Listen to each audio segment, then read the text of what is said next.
5G Music Percent.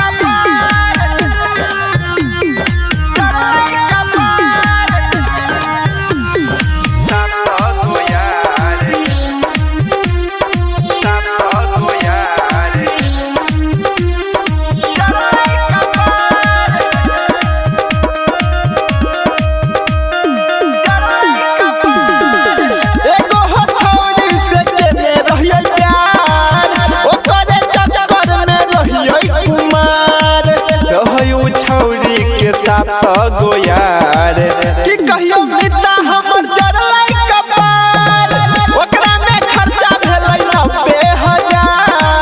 बापा जे बुझतै त पड़तै कपार पूरा घूमे ने रहियो यूपी बिहार कि कहियो मिता हमर जरलै कपार जीजाजी कह के लुटल के छोटका सार बापा जन्म में आब करबै नै प्यार 5G Music Percent.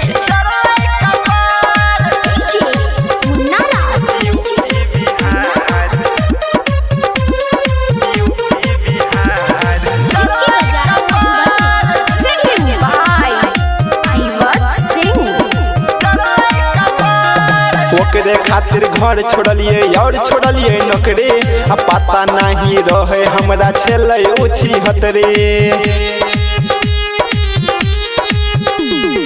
ओकरे खातिर घर छोड़लिए और छोड़लिए नौकरी पता नहीं रहे हमरा छेलै उछी हतरी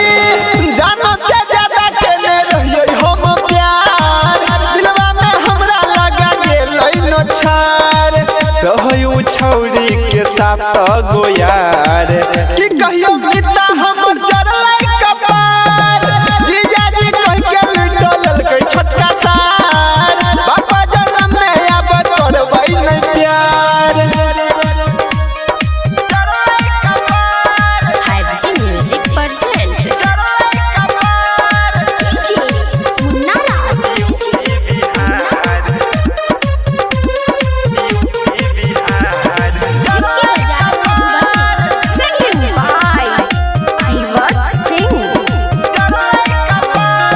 रहे बड़ी चलाक छौरी चुम्मोटा नहीं दिलकै